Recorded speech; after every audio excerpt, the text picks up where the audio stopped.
Yeah, you can tell that the computer is low rent when, even though it's a time machine, you still can't get ski-free on it.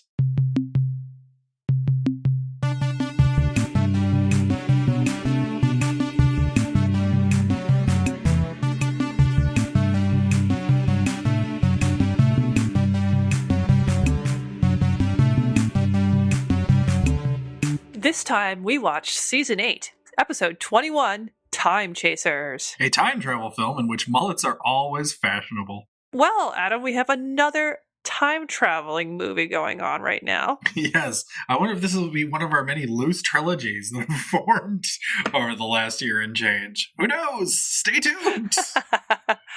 I did have a little bit of follow-up from our last episode, which is the day time ended, where I had kind of made the theory that the kind of godlike aliens at the end is kind of a ripoff of Close Encounters of the Third Kind. What I wanted to bring up is that one of the podcasts that I like, which is called Snap Judgment, is doing a kind of extended series on one of the most infamous cults of, I believe it was the 1980s. It's the... Is it Heaven's Gate? Is it All Hail Bob? Yeah, Heaven's Gate. Oh my god! It's cut off your balls and go into space. Exactly.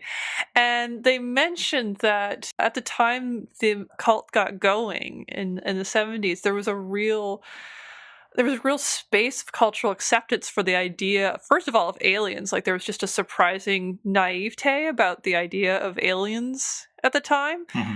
And that they were more advanced and that they had benevolent intentions towards humankind. Yeah, there was less concern about probing in those days. Yeah.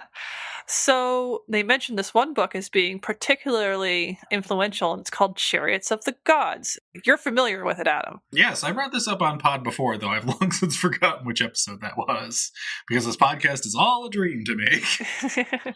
Well, remind us, what is basically the gist of Chariots of the Gods? Well, Chariots of the Gods is where the idea of ancient astronauts come from, and the idea that aliens have a guiding hand in human history.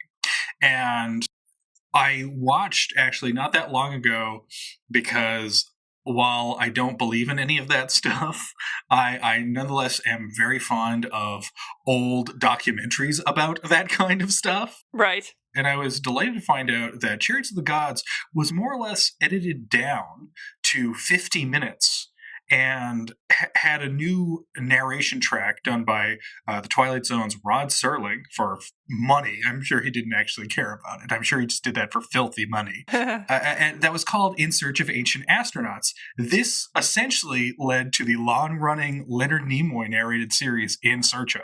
Oh, right. Yeah. That was back, I remember this because as a prepubescent child, I was... in search of love. I took aliens very seriously and was convinced that I was going to be abducted. And this is the 90s where where that kind of... Stop laughing.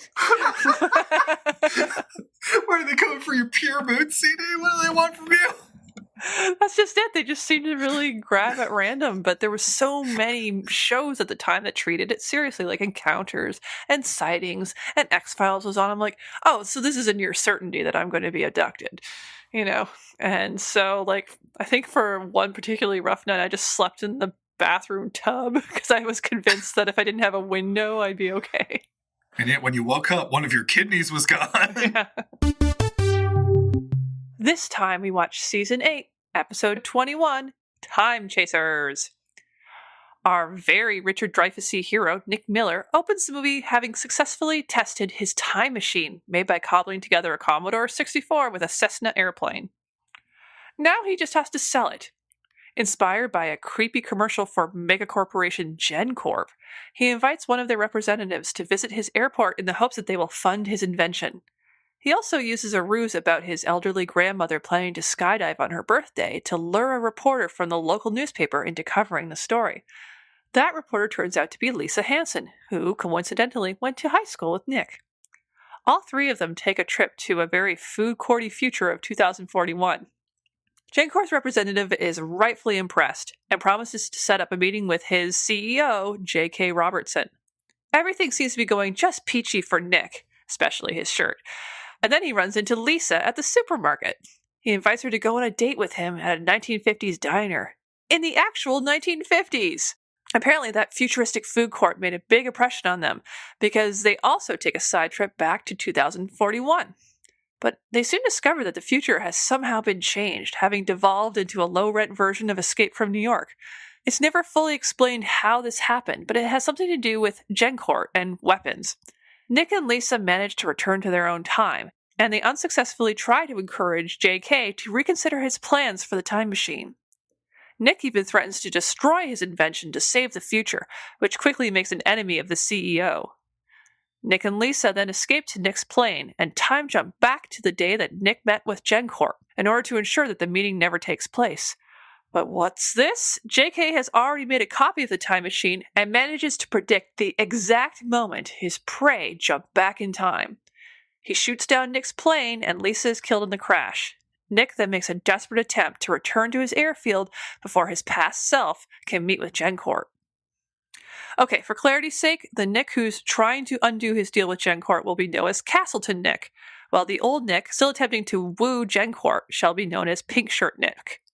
Castleton Nick tries to get to his plane, but JK captures him and, for unclear reasons, takes him back to the year 1777, right in the thick of the American Revolution. Meanwhile, Pink Shirt Nick and past not dead Lisa, having just come back from the good 2041, realize something weird is going on when Lisa finds out that her body has been found at the site of a plane crash. Back to the past, our evil CEO is just about to kill Castleton Nick when he is held up by some Minutemen, and Pink Shirt Nick, who has somehow figured out what's going on and has time jumped back to the exact time as his Castleton counterpart. JK escapes into the chaos, the two Nicks meet, and Castleton Nick goes after JK to stop him from doing further damage to the time stream. Castleton Nick dies heroically while JK is crushed by the time machine. Meanwhile, Pink Shirt Nick and old not dead Lisa return to the future. Nick sabotages the meeting with Gencourt, and the film concludes with our romantic leads meeting up in the supermarket, just as they had done in the original timeline. Meanwhile, on the satellite of love, 3 billion human lives ended after Bobo burned down ancient Rome, give or take 2.5 billion. And all remaining human and robot lives were forced to watch Time Chasers on November 22nd, 1997. The survivors of this story arc called it Judgment Day. Anywho, Mike sums up the season's story arc, but Tom Servo interrupts just so he can goad the hapless Wisconsinite into name-checking Lost in Space. Crow gives us a decent Jonathan Harris impression, while Servo chants warning and danger like Robbie the Robot. Frustrated, Mike floats out to Pearl's space RV where the evil matriarch is enjoying a hot cup of cocoa. Crow joins them, and the three end up having an atypically sweet moment of bonding after their wild season arc. It's pretty nice. A refreshingly low-key bit of character work. Where was this kind of interaction during the other 47 episodes of this era? Meanwhile, Servo sends Crow into the past to meet Mike in the 1980s to warn him of his horrible future. No one at the cheese mill seems to mind the golden robot walking around, and 80s Mike, sporting full blonde hair and a Hulk Hoganish mustache, is talked out of his life of temp work and dedicates the remainder of his life to his band, Sex Factory. Crow returns to an uncertain future. November 22nd, 1997 came and went. Nothing much happened. Jamie Lee Curtis turned 39. People went to work as they always do, laughed, complained, watched Time Chasers, made love. Oh, right. See, Crow did prevent Mike from ending up on the satellite of love, but Mike's uncouth cousin Eddie became the Forrester's new test subject in his place. Crow does the time warp again and ends up back at the cheese mill, mere moments after his original visit. A confused Mike watches a second Crow talk the first Crow out of talking Mike out of a life of temp work that leads to B-movie hell. The second Crow returns to an uncertain future. Again. And by Jove, the timeline's restored! After the movie, Crow tries to get Mike to say Gilligan's Island to inspire a sketch, but Mike's not biting. Instead, he walks over to the space RV and has a yoo-hoo with Pearl. That's everything wrapped up in a neat little package. Except that second Crow, who's actually the first Crow, never goes back in time to his present because the second Crow undid the first Crow's actions and, thus, his present. Unable to return home, Crow settles in for a sweet gig at the cheese mill. Oh, this just in. Brain Guy interrupts the movie's credits for a mock news bulletin, but has a minor meltdown instead. Which is kind of a sketch. Keep fighting the frizzies, Brain Guy.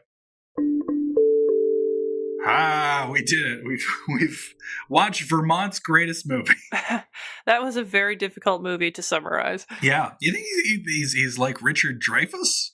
I'd say Matthew Brew is a poor man's Matthew Modine. A little bit, I guess. Just his character just seemed very much of that ilk that Richard Dreyfuss played a lot in the 70s and 80s. You know, kind of nerdy, but somehow supposed to be, you know, magnetic. Yeah, here's the weird thing about watching this movie. It's a bit like watching SNL as hosted by like a sports figure, but a sports figure from a time period you're not familiar with. So it's like, who is this muscular guy who's supposed to be like normal and approachable? Yeah, he's a weird amalgam. Because he's dorky enough, but he's really muscular, and you're not used to seeing that in movies. Yeah. I'm not saying it don't exist. It's very uncommon, especially for a film in 1990/94. And genuinely dorky. Like, as Crow would put it, he has a fresh, natural dorkiness that isn't forced or contrived. Like, it just seems very natural to him. Yeah. But he's ripped. I don't know. I don't get it. Yeah, it's really weird. He looks like the love child of Mario Lemieux and Wayne Gretzky, so it's very weird seeing him in this movie. Yeah, so there's that going on about it, and the fact that it's kind of a love letter to Rutland, Vermont. Yeah, which is sweet. I mean, I come from a small town myself, so you know if somebody. Yes, you come from Nutland, Ontario. Yeah.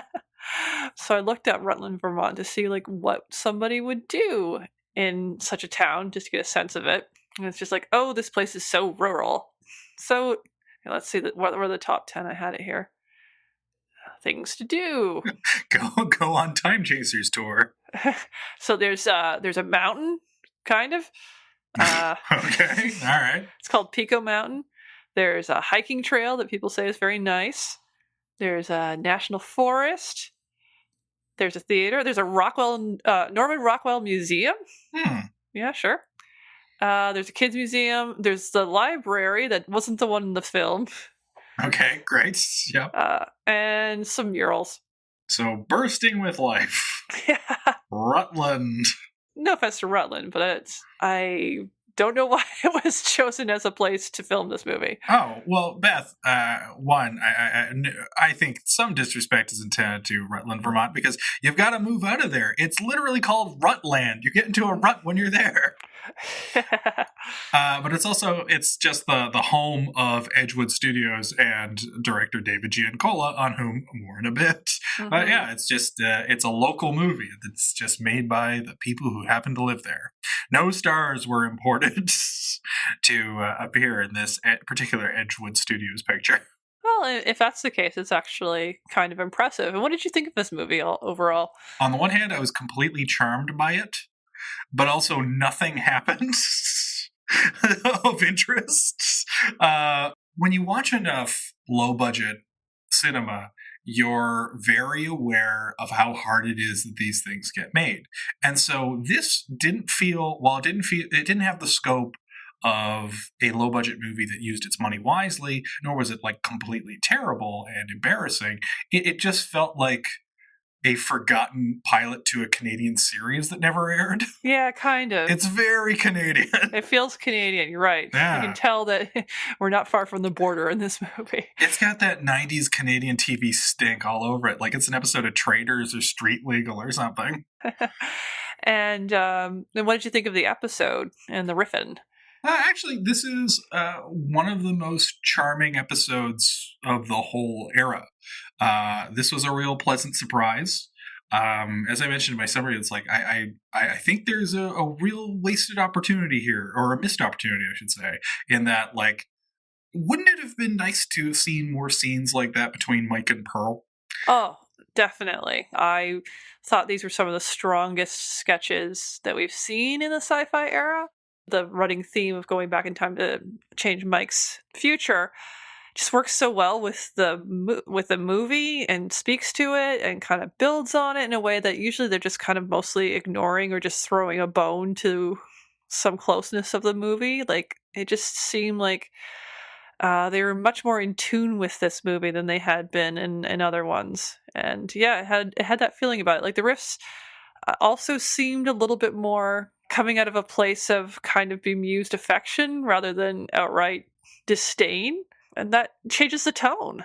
It didn't really have the what I find often lazy thing about the last few years of the original run, which was like, this movie sucks, this movie is crap, and there aren't really jokes. It's just that sentiment over and over again. There's still some kind of low blows. I kind of threw a sideways glance when there was a hefty woman on the screen and somebody screamed lesbians of the future. And it's like, thanks 90s.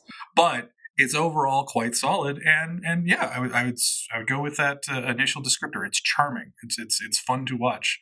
It's a better episode than I remembered. Yeah, I think this is it's a recommended one, guys. And furthermore, I think there's one aspect that is key to this episode's success, and that is Bobo is only mentioned, never appears. Yeah, that was very important. I think that all time travel must follow Clark's 2 rules of time travel. All right. 1, time travel works except when it doesn't. Mm-hmm. And 2, don't touch anything. So producer Chris found a very good breakdown of fictional time travel tropes, and we'll link it in the show notes. And basically what we're seeing here is this idea that you can create alternate timelines through your actions, but that you have a chance to basically go over and fix it if you can kind of undo an inciting event, right? So it's called the do it over plot, basically. Yes, and with that we get the idea of tangents, which they casually mention offhand in the movie, and again, more on that later. But looking on to time travel rules and kind of how it works, it's like, well, there's different types of time travel, and there's different types of machinery, if any, that you're going to use. Like, there's your magical boxes, your TARDISes, your Sid Rats, which I assume is what the phone booth that Bill and Ted use is called, which is just TARDIS backwards. Your DeLoreans, and they don't have any rules. They're basically magic wands. They can go any point in any time geographically. It doesn't matter. There's no set rule. They travel in time and space.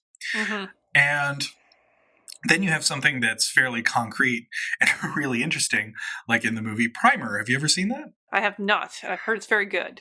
Yes, it's a dense little movie, by which I mean it's not stupid, it's layered.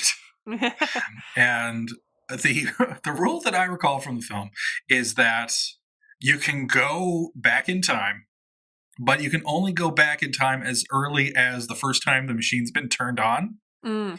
So in a way, if you've invented the machine, it's totally useless. But, you can give that to somebody on their birthday and it'd be great. And so that's part of it. There's what's the machinery, what's the mechanics. But then we have the types of time travel that we can have. And I think we can summarize that into 3 different aspects. There's the you can't change history, not one line view of history of time travel.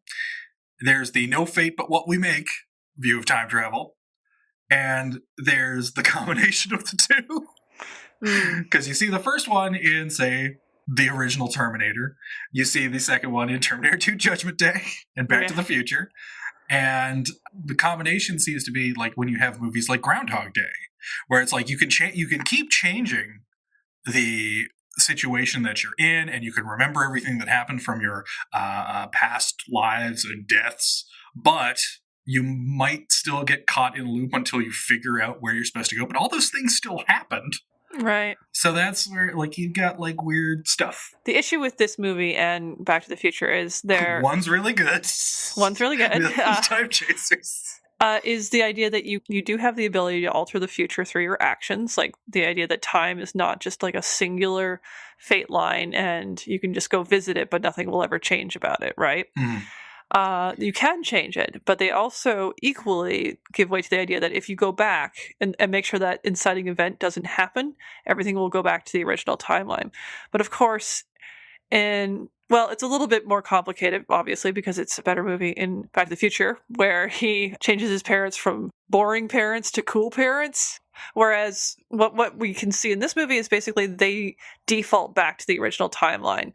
Like, ostensibly, nothing really changes. The future goes back to being the utopic future of the original time jump.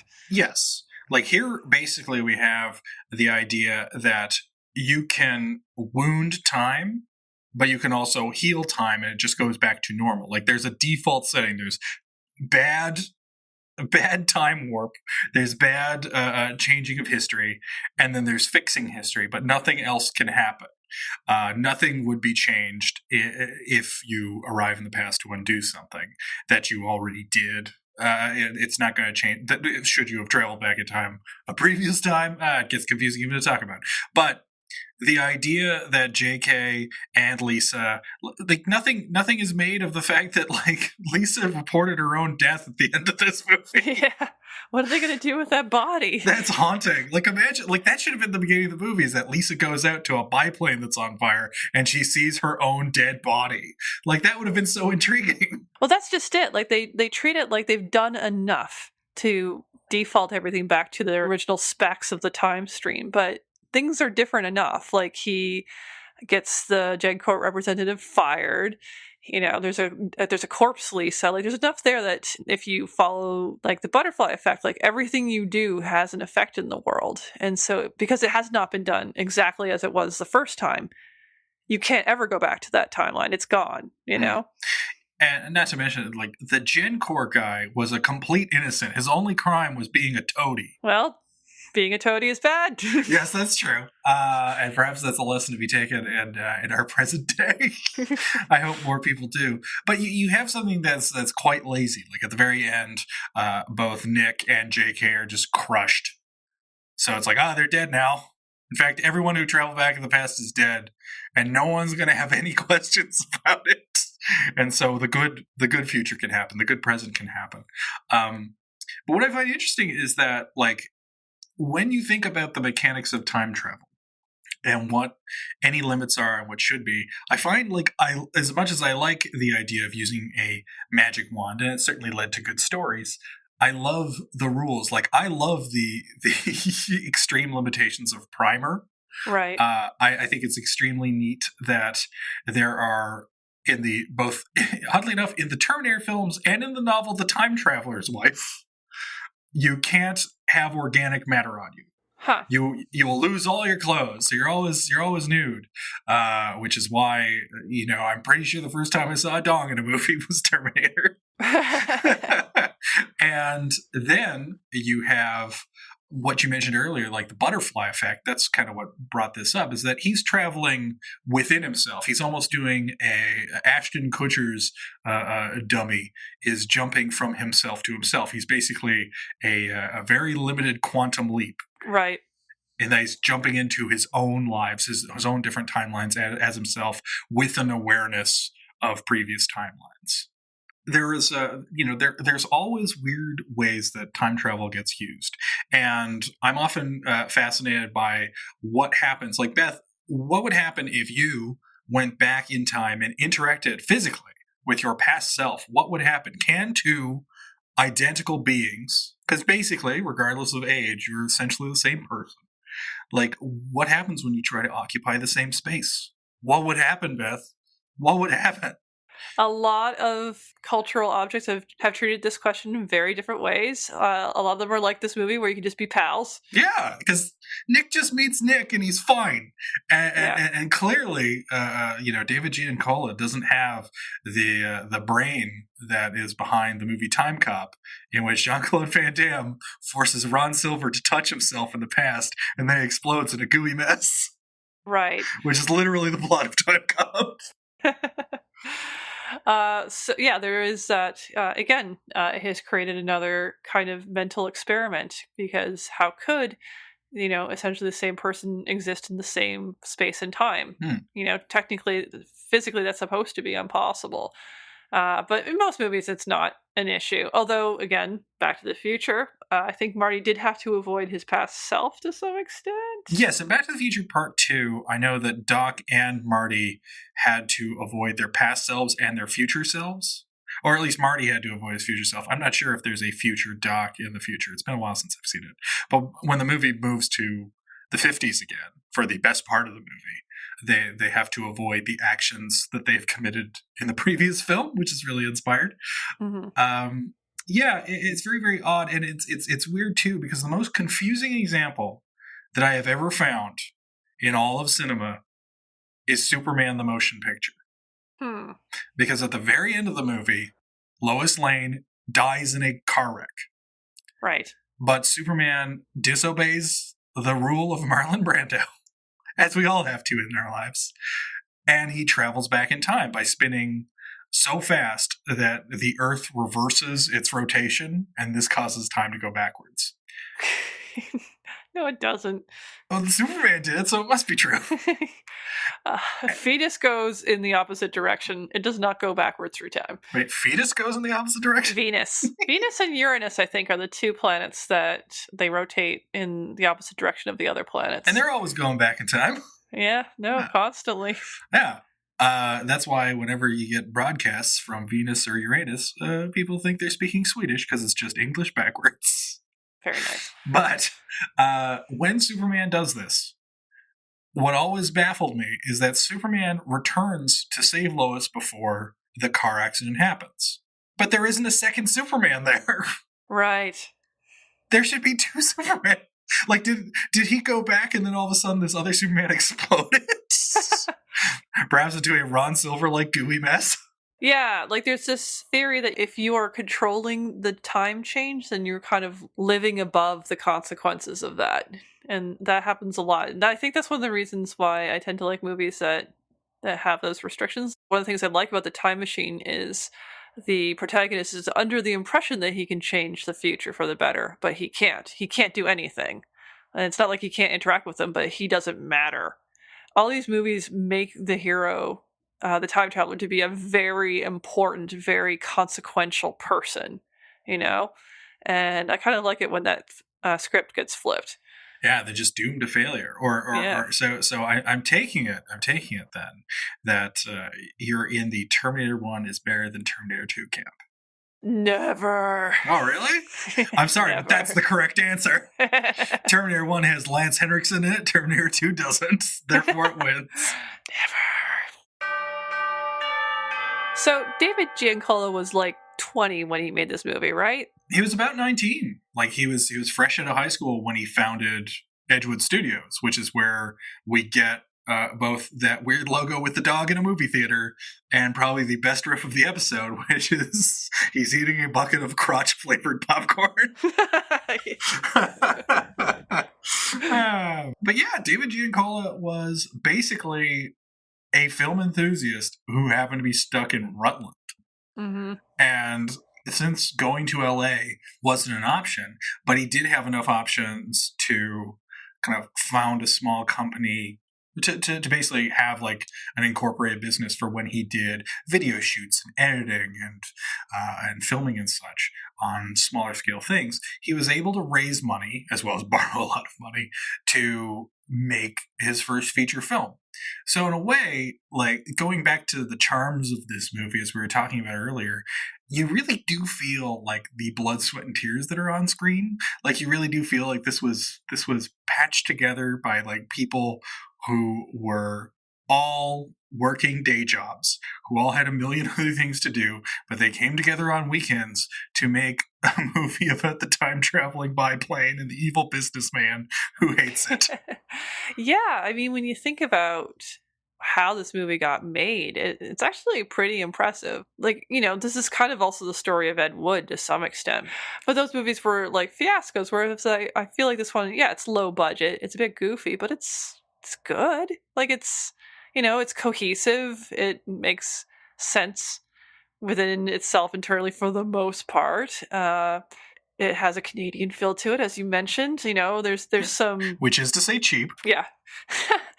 But it's, I mean, especially for someone who had no prior experience, like this is this is a good movie. He should be proud of it. Yeah. No, this for a movie made by a teenager who'd never made a movie before, this is a masterpiece. Yeah. I remember watching a film that was also no less of an achievement by a 17-year-old that was called Truth or Dare: Critical Madness. That was basically a very, very, very, very, very poor man's Halloween shot in Florida. And that movie is laughable and inept, but it's still impressive that like a kid made a full-length movie and it got distribution. And this is better than Truth or Dare. Well, I won't say better. This is a more competent film than Truth or Dare: Critical Madness. I would not be as entertained by it without the mystic. But I do think that there's like the movie's got a lot going for it in the first half hour. Like all the actors, I think, are actually pretty fine. Yeah. I think Nick, despite his unconventional looks, I think Matthew Brew is really charming as the lead. And I think that George Woodard, who plays the evil JK, it's really fun to watch. Like, this isn't Macbeth. These aren't richly defined characters, but those two in particular are very good. I think whoever's playing Matthew Paul. Peter Harrington. Yes, Peter Harrington, who looks like Paul Bearer from the WWF. I kept, especially in his suit, I kept expecting him to say, "Oh, my Undertaker." Is also like perfect to be like a wet, insecure little toady. Everybody seems suited to how they've been cast, right down to the smaller parts, like the eye-patched, grizzled future guy who's like, "If I had a time machine, I'd blow up GenCorp," or whatever he says. Like, he's perfect. He's exactly the kind of grizzled person. I would even suspect that perhaps his eye patch was real. Yeah, I mean, Bonnie Pritchard, who played Lisa Henson, not the strongest actor, but she was right for the part. You know? Yeah, she's not bad. She's not bad, and like she's certainly confident, but she doesn't quite make. I say she doesn't quite make the impression, but I think that has more to do with the part than her. Right. You know, she's perfectly fine. It's just that, like, of all the characters, in terms of who has personality, like Lisa doesn't register. Like, Lisa is crusading reporter, and I think the rest of her character bio said TBD. If we were to look at the original scripts. But I think part of what made the movie as charming as it was, like, is the cast. And it's kind of interesting. Like, Giancola, if nothing else at this time, had an eye for getting the right people. Mm-hmm. Because Matthew Brew just went on, he wasn't hoping to be Nick. He had no dream of being the star of the movie. He was athletic, so he wanted to be the stunt guy. He thought he could get the job of stunt coordinator, be in charge of all the stunts.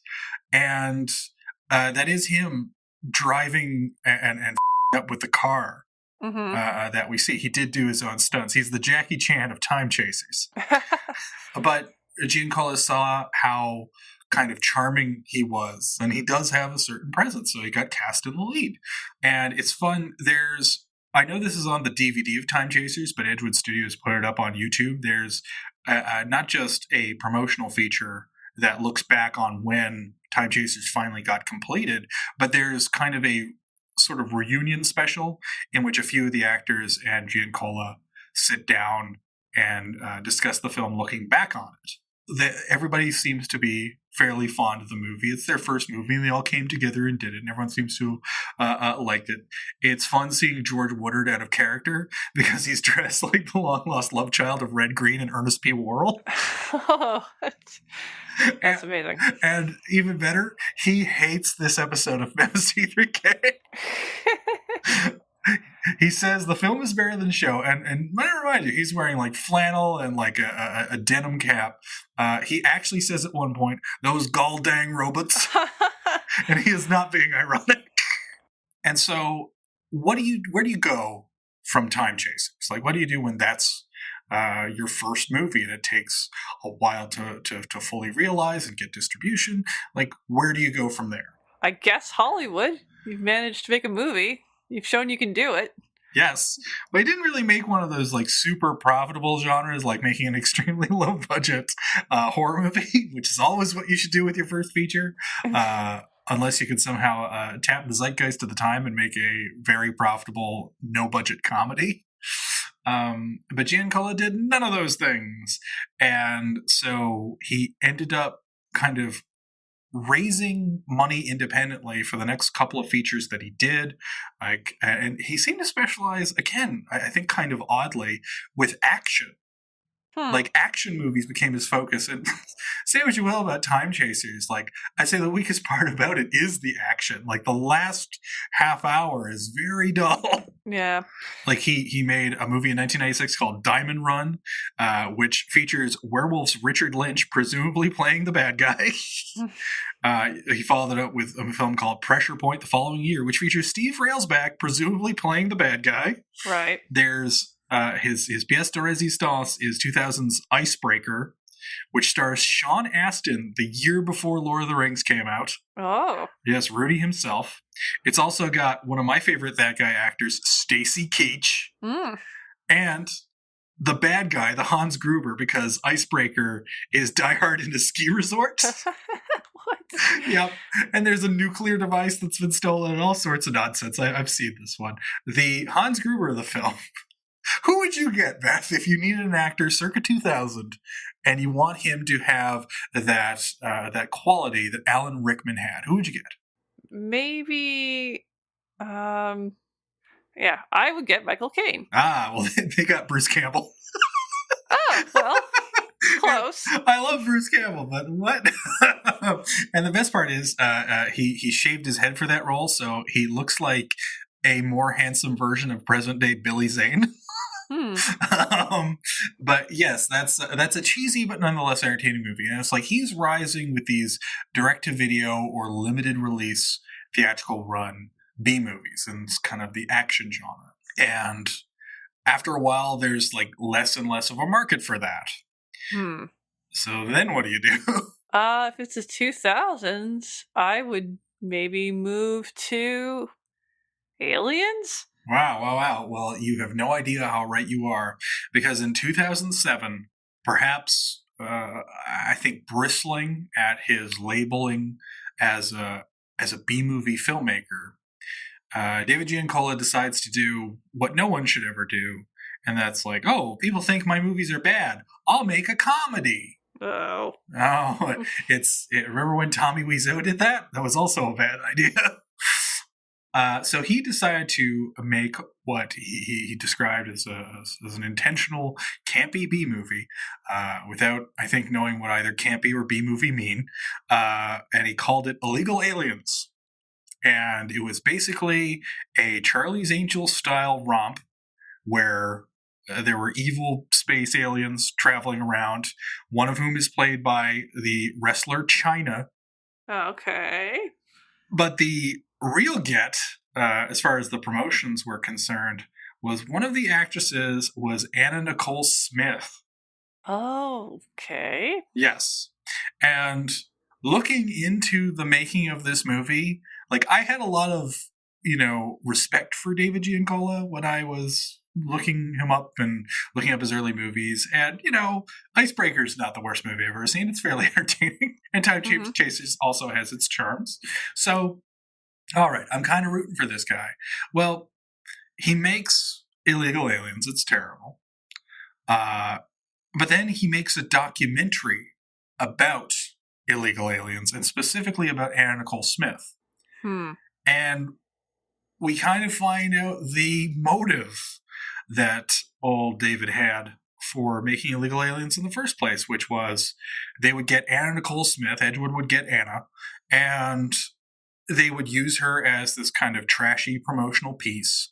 And no one would, of course, insure a movie that Anna Nicole Smith was in at that stage, because this was the last movie she filmed before she died, and she was not totally there towards the end of her life.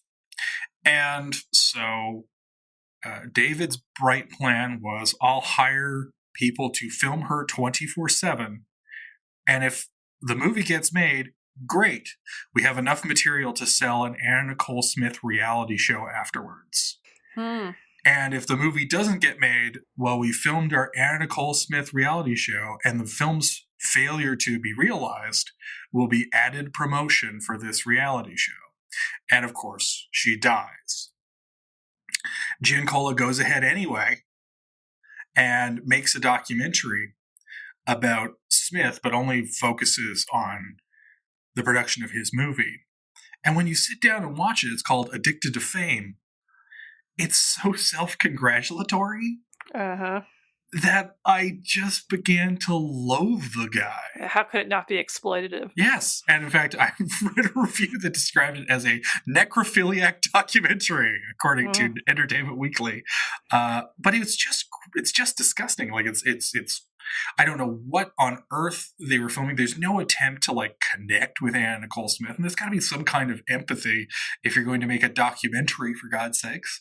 There's got to be some kind of attempt to understand the person that you're filming. And he only ever saw her as a circus clown, which is how most people would have seen Anna Nicole Smith anyway. That was her role as a D-list celebrity in the 2000s. It's like, what's the point of making a movie that just tells you what you already know and doesn't bother to dig deeper? Well, I would stick with his early work if you're going to watch a David Giancola film. Otherwise, the bots got it right when they said a David Giancola film is not something you want to see.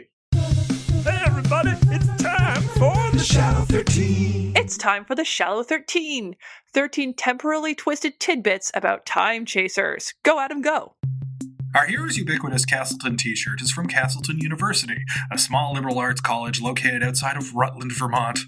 It is currently rated number 30 in U.S. News' category of Regional Colleges North. For the fashion-forward Misty, replicas of the t-shirt are available for purchase on Edwood Studios' website. Link in the show notes. When we talk about time chasers, should we not refer to it as the award-winning time chasers? Despite its chintziness, Time Chasers won the Gold Award at WorldFest Houston in 1994. If you'd like to ask organizers about this judgment, the 52nd WorldFest International Film Festival will be held in Houston from April 5th to April 19th of this year. There's some talk of multiple trips in the past creating branching paths of history, or tangents. Tangents was the original and far less cheesy title for Time Chasers, but distributors felt the latter was punchy enough to make the film a hit. And what a hit it proved to be! Time Chasers was a flop, even for its minuscule budget, and only recouped its losses when the film was licensed for this episode of MST3K. If the film was released in 1994, why do the characters, regardless of their time period, dress and act like they're on an episode of the Edison Twins? Well, no two things are quite the same, meaning that the film was shot in 1990, but delays in post-production kept it unreleased until 94. Did you know that this film features a young Lisa Kudrow? No, you did not know that because it's not her. The woman who bears a resemblance to TV's Phoebe is Vicky A. Bourne, who was not an actress and was cast for this non-speaking part because she was dating one of the film's producers. Speaking of mistaken identity, the IMDb lists Bonnie Pritchard, who played crusading reporter Lisa Henson, as making 4 film or TV appearances, 3 David Giancola projects, and a single episode of Kids in the Hall in the role of the Mistress. A recent viewing of said episode, the 14th of Kids in the Hall's 2nd season, reveals no Pritchard. There is a sketch about adultery, and the woman in question is played by the late Canadian stage actress Tracy Wright. If you or someone you love has spotted Bonnie Pritchard in an episode of Kids in the Hall, get in touch with us at info@itsjustashow.com and send us a screen cap and let us know which episode and which sketch she appears in. When Nick and Lisa pass the back alley of the future, we see a torn Back to the Future poster, throwing shade on Doc and Marty's first adventure. To our knowledge, Back to the Future director Robert Zemeckis never responded to the diss. And now a history of torn poster one-upmanship. Wes Craven included a torn Jaws poster in 1977's The Hills Have Eyes to say, Jaws isn't scary, this movie is scary. While Spielberg never responded, director Sam Raimi got in on the joke in 1981 by including a torn poster for The Hills Have Eyes inside the cabin of Evil Dead, a film often referenced on this show. On an intro recorded for the DVD release of MST3K's riff of Time Chasers, Mike Nelson informs us, with either glee or embarrassment, it's hard to tell with Mike, that David Giancola reunited the cast and crew to watch this episode's premiere on the Sci-Fi Channel.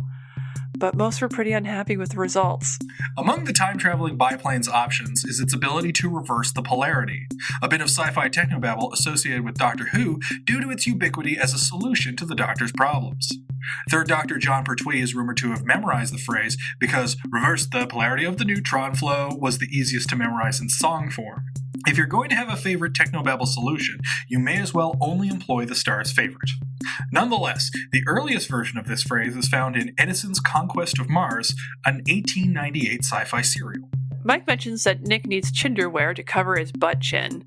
Chinderwear, a tiny pair of briefs to cover the shame of a prominent butt chin, was the man's invention exchange for the Joel-era Scandinavian epic, The Magic Voyage of Sinbad. At the cheese mill, Past Mike mentions his love of Space 1999, but tragically doesn't mention if he prefers the clinical, idea-driven first season, the action-packed, schlock-driven second season, or the adverts for Space 1999 creamsicles, or, as the commercial calls them, space lollies. And that's time. Cars, the world's deadliest predator. Beth, are you much for driving? I come and go on it. When I learned to drive in my rural Ontario adolescence, it was absolutely the key to freedom. And I love nothing more than to drive on the back road with my favorite music blasting. It's because it's so encompassing in a car. It just felt like my own little universe. I really love doing it. I'm pure Nick in this regard. I am pure Nick. I only drive planes. Well, that's just it. So in this movie, one of the weird quirks about our main character is he doesn't drive. I actually saw it on, I think IMDb review. Someone called him like a loser with a 10 speed. Not inaccurate. So, and that's apparently how he gets around, which is kind of unbelievable. Like I said, like cars for me were like my first taste of freedom until I went into a city, and then it's just like a stressful obligation. Yeah. But, I always admire people who choose not to drive because, number one, cars are terrible. They've destroyed kind of our social way of life. They're terrible polluters and are destroying the planet, and there's no better way to die than in a car. Mm-hmm. If you had any sense of risk, you would never step foot in a car. However, they are to some extent an obligation, especially in rural areas of the country. I don't know how this man lives. Yeah, well, this perhaps explains why he's so goddamn ripped. Because he's always on that bike. He's probably like biking 20 miles to get to that grocery store every 3 days so he can talk to that old woman about getting fed and touched. Well, yeah, no wonder he loves Rutland so much he can't ever leave. Yes. He's trapped like a prisoner. But that's such an unusual thing. And what's weird is that it's one of the ways in which this movie is kind of forward thinking. Because maybe this was deleted. I don't know because I've never seen the uncut version. But they don't make any kind of ties to ecological concerns with, say, Nick's inability to drive. No. And yet I feel like in this present day, you could have a hero in a film who doesn't drive, and it's not weird, and it's kind of like a pointed message of like, oh no, I don't drive because I'm concerned about the environment, and I'm so concerned that I don't drive even if I am in a rural area. Right. Whereas here, like, not only is it weird, but it's treated as a joke when he gets into a car for an attempted car chase and immediately just topples over and the car bursts into flames. Like, I don't drive. And then he gets on a 10 speed and rides away. Which is a bit silly because, first of all, he can fly a plane. Yeah. So he's got the mechanics of, like, He knows how to fly a car. I don't know. I can't fly a plane, but it can't be that different. And I also think, and maybe this is something to put to the two of you, because I know neither of you are drivers and have never learned to drive. But I feel like if you were behind the wheel, you would not immediately flip the car. I mean, driving is actually fairly easy. The only issue is other people on the road. That's what makes it complicated. Well, I think that Nick foresaw the possibility of there being another car, panicked, and then flipped the car. Yeah. Because I'm sure in some circumstances you've been behind the wheel. Like, No, I'm Really? actually extremely phobic of cars. Okay. I for whatever reason was terrified by nightmares of being behind the wheel and not being able to control a car and killing someone. Oh, I had those too. Yeah. And then I learned how to drive. Yeah. And then they came back again when I stopped driving. I had them, I think, almost almost nightly for 3 or 4 years. Ugh. And I think it's because my parents were reckless drivers. Oh, okay. That could do it. Yeah, so I was intensely fearful of it. And whenever someone was like a little bit like wonky with their driving or driving a little too fast or aggressively, like I would really have to use all of my theatrical training, Beth, to pretend like I am okay with this situation when I'm, fighting all of my senses not to jump out of the car. Wow. But understandable. I mean, especially if you have driven with irresponsible drivers. Your fear is it's not ridiculous. Cars are dangerous, Yes, you drive a tiny metal box that if it collides with a person can really hurt them. Well, that's interesting. What about you, producer Chris? Do you feel like if you were compelled to drive a car, that you'd probably be able to do it without flipping it instantly? Well, that's sort of one of the shapes of my recurring nightmares is that I'm in a car with somebody and they pass out and then I have to sort of somehow wedge my way over because we're on a highway and I need to take control of things. In that nightmare, I've never flipped a car, but I've also never had a convenient pile of things to flip the car with. All right. I don't know. How many cars have you flipped? Well, whenever I tell them a joke in one of my 3-panel comic strips, they always flip over in disbelief. I have not flipped any cars. I had to think about it because I have had accidents, but it never involved a flipping. Oh, well, someday. Oh, I just realized who he reminds me of. Matthew Brew is like a $5 Scott Bakula. A little. Yeah. So this movie eschews cars, but it loves planes and it likes speedboats. That's true. It loves planes, has no affection for trains, and loathes automobiles. So there's a speedboat chase in this movie, which were quite ubiquitous in the 90s, if I recall. The ones that I remember most specifically is that there's a terrible Pierce Brosnan Bond movie, which doesn't narrow it down because all the Pierce Brosnan Bonds are terrible except GoldenEye. Right. That has a speedboat chase. And there's, of course, Face Off that has a speedboat chase at the end. That's usually listed in the top 5 when people talk about speedboat chases. Face Off is usually in there, and then just a smattering of James Bond movies. Oh man, those people are wrong and they need to go to jail. Because the best speedboat chases are, one is a Bond film, and the other is from a little-seen British movie. These are the only ones I'd recommend. Now, they're both from the early 70s. There's a British film set in Amsterdam about heroin smuggling. I've seen this ages ago, so some of my details might be fuzzy. But the very, very end is called Puppet on a Chain, which is a great title. There's this lengthy speedboat chase throughout Amsterdam, and it's dangerous. And it's the real actors that are operating the boats and barely getting through these crevices and doing boat stunts where the speedboat has to dodge bullets. So you see essentially you see the speedboats make very, very sharp turns, which is quite dangerous. Mm-hmm. And that's very exciting.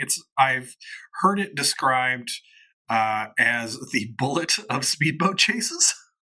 And that's a very specific reference, but I understand what that means. Bullet is well regarded for its long but tense and very, very live and dangerous car chase. And this Puppet on a Chain chase is equally as exciting. And I didn't think that was possible because when I thought of boat chases, I thought of movies like Mitchell featured on this show. Right. Where there's a lengthy boat chase at the end. It fucking sucks. But the other boat phenom that I can think of is Live and Let Die, the first Roger Moore James Bond. Mm-hmm. In which Roger Moore is chasing the henchman of Yaphet Kotto in a speedboat, and they're jumping over cars. They're at one point the bad guys land in somebody's pool. It's Bond insanity, which is kind of what you want. You want to see crazy situations achieved through actual practical stunt work, which they did, and so it's kind of jaw-dropping to see stuff like that because in the 1970s it was all done in camera. Yeah, it's funny because with me, if a boat chase scene comes on, I just check out, and it got me thinking that they do seem to cluster around the early 90s and late 80s. And I was trying to figure out if there was anything in the culture that was happening at the time. Well, there was Nightboat, the crime-solving boat. Yeah, that's true. But I was more thinking, and it came up when I was, again, another podcast moment, when I was listening to 99% Invisible, and they were talking about the tunnels of El Chapo and how well designed they were. And they brought up the point that before El Chapo really got going in Mexico, most of the drugs that were coming into the U.S. were coming from the Caribbean. And so they were coming by boat, mostly. And so this would be when you start seeing the Coast Guard go after, drug boats, basically, and having these chases. And lo and behold, if you look up drug boat chase, there's a lot of hits on Google. This apparently happens quite often. And I think it was probably inspiration for what ended up happening in a lot of these films. And you know what? That would make sense, because Miami Vice is a little bit before my time, but that certainly would have popularized speedboats. No, definitely, because Miami was like the big port where all of the drugs were coming through. Yeah, which is weird. I mean, like in Florida, you don't need drugs. Florida is drugs. Well, I hope that our details have not been scanty on these towns of shanty or other things we've discussed on this episode. But Chris, do you have a final factoid for us? I do. So as Beth mentioned early on in the episode, the time-traveling Cessna works by being rigged up to a computer, and we see early on a shot of a disk being popped out of it. It's being popped out of a Commodore 1541 disk drive, which is the disk drive that was most associated with the Commodore 64. Whoa. Yeah. Did you guys ever have much Commodore 64 time, or is that a little before your time? It's a little before my time. Yeah. I'm the era of the hard floppies, not the big floppy floppies. The hard floppies. You mean the 3.5-inch floppies? That's right. The hard ones. If you or a loved one are experiencing hard floppies, please see your doctor. No, the closest thing I had to it was the Sega Master System, which used actual little discs. It had a little disc reader in addition to its cartridge reader as an entertainment system. I did have some kind of Nintendo knockoff that attached to your TV with a basic keyboard, and it was mostly educational games. Oh, that sounds horrible. Yeah. Huh. Well, we'll have to follow up on that in a bit. The Commodore 64 came out in 1982, and as you may know, it is the highest-selling computer of all time. Oh. That's pretty impressive. More than Nintendo. Well, I don't know if Nintendo counts as a computer in this way, because you couldn't program it or do anything. But it says help computer when I get stuff wrong. That's true. But partially also because it came out in 1982. It was discontinued in April 1994. So it was being constructed, the same basic model was being constructed for 12 years, which is insane. Yeah. This movie came out in March 1994, and 1 month later they finally stopped making the Commodore 64. Coincidence? It was Time Chasers what killed it. If you've been affected by the issues on this show, if you're caught in a time loop, or if you've been affected by the issues on this show, get in touch with us. Our website is itsjustashow.com, and we're on Twitter at itisjustashow. We'd love to hear from you. The show is made possible by listeners like you. You can support us and get to hear a bonus bit about time travel by going to itsjustashow.com/Patreon or patreon.com/itsjustashow. And if you want to follow up on anything that was mentioned today, you'll find links in our show notes, which should be in your podcast player, but you can also find them at itsjustashow.com/episode/46. Well, Chris, we've managed to recover our future corpses from this plane crash. I think it's time to move on. What are we watching next? Next time, romance to the mouse, no, we baby base. Or never been that there is mouse, acknowledge mouse, small, even extend, then mouse, then a mouse, name now flowing, mouse, with season 11, episode 3, The Time Travelers. Have you seen this one, Beth? I have not. I love an excuse to watch some of the new programs, which I've been deliberately holding off on. And I like time travel. I'm looking forward to it. Yes, I love 60s sci-fi, so this is going to be fun to do. All right, well, until next time. If you travel back in time, be sure to kill your grandfather or seduce them. And I don't know how to drive. Goodbye. Me neither. Take it away, Theme Squad.